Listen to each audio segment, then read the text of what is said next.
नमस्कार मुलिजा आपण देखुचंती news room दर्शक बंधु आज खबर टी आम एमती रखीचु जेतेबेले मनीष जेतेबेले विफलतार गोटे पर गोटे सीढ़ी चढ़ी चढ़ी जाइकी जेतेबेले सफलतार शीर्ष रे पहुंचे सेतेबेले से जानि पार न थाए आ तार ज्वलंत प्रमाण होउची वर्तमान ओडिशार उपमुख्यमंत्री प्रभाती परिडा। आमे जानिचंती वर्तमान जेतेबेले मुख्यमंत्री मोहन माझी शपथ नेला परे तांको सांगरे दुई उपमुख्यमंत्री जोटे कि आम ओडिशा रे वर्तमान शपथ नहीं कनक वर्धन सिंह देव आउ प्रभाती परिडा जो माने कि 25 वर्ष दीर्घ 24 वर्ष शासन भितर आम ओडिशा केबे भी उपमुख्यमंत्री देखि नथिला।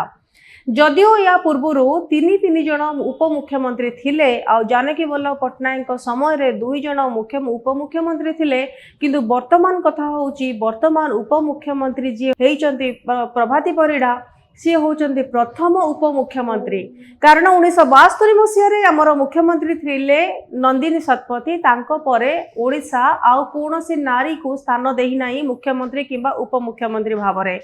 यह निश्चित भावरे सबु नारी मानक पई गोटे गर्व और गौरवर कथा जे प्रभाती परिडा होचंती जने साहसी आउ जने दक्ष नेता दक्ष नेत्री। काहेकि आमे एथि पई कहूचु सफलता मनीष जेतेबेले पाई थाए तापरे पुणी तांको गोटे प्रेरणा जोगई थाए आउ गोटे सीढ़ी की चढ़िबा पाई किंतु प्रभाती जीवन रे एमिति किछि घटना घटिछि निमापड़ार पुरीर निमापड़ार जेतेबेले से गोटे परे गोटे विफलतार स्वाद चाखिचंती सफलता तांको स्पर्श करि नथिला सेतेबेले सी हार मानि नथिले सेति पई तांको कुहा जाय से होउचंती साहसी जने नारी एवं समग्र नारी जगत पई सी होउचंती प्रेरणादायी और प्रेरणार उत्स। आमे ए संपर्क रे प्रभाती संपर्क रे आमे जेतेबेले कथा कहिबा को चाहूचु सेतेबेले निहाती भाबरे कहिबु आमर ओडिशार से प्रथम उपमुख्यमंत्री एवं सी तांकर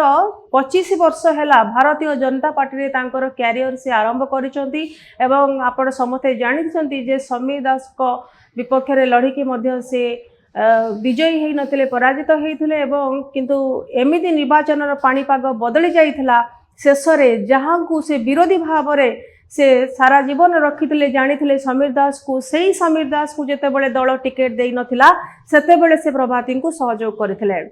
तेणु आमे एक क्षेत्र रे निश्चित भाव रे कहिबु धैर्य जदि मनीष पाखरे रहे ताले मनीष सफलतार स्वाद चाखी पारे। जो लोक पाखरे पेशेंस थाए जो लोक समय को अपेक्षा करि थाए से निश्चित भाव में सफलतार स्वाद चाखी पारे। यह निश्चित भाव में आम अनेक मोटिवेशनल वीडियो माध्यम देखीचु किंतु वर्तमान होची ज्वलंत प्रमाण जे कि प्रभाती परिडा होचंती समग्र नारी जगत पाई नारी जाति पाई से होचंती प्रेरणादायी जे कि विफलता को से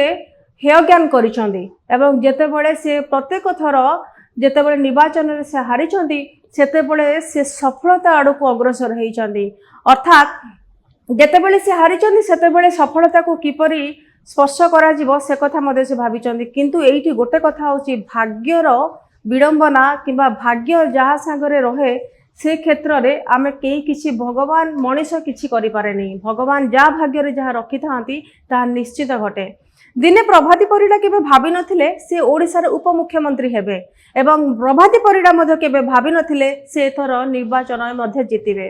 कारण प्रथम थर पाई से निर्वाचन लढिले प्रथम थर पाई से निर्वाचित हेले आ प्रथम थर पाई से उपमुख्यमंत्री भाव रे सारा ओडिसा तांको जानिला जने महिला उपमुख्यमंत्री भाव रे एवं तांको विषय जति कि आमे खबर नै जो निमापड़ा रे गोटे छोट गाँ रो प्रभाती परिडा जे कि तांको झियो मध्ये अमेरिका रे रही पाठ पढंती एवं तांकर गाँ साई सारा दादा खुड़ी जो माने अछंती से माने बहुत खुशी एवं जेतेबेले से शपथ ग्रहण नहीं उपमुख्यमंत्री हिसाब रे तांको गाँ रे सेतेबेले बाण फुटेकी लोक माने स्वागत करथिले एवं लोक माने जेतेबेले से निमापड़ा रे पुरी जिला रे निमापड़ा रे से उपमुख्यमंत्री भाव रे जने महिला एवं तांकर से गाँ रो झियो को देखिचंती सेतेबेले गाँ लोक माने मध्ये भाव विहळ हेई पड़थिले एवं तांको आशीर्वाद मध्ये देइथिले। धन्यवाद।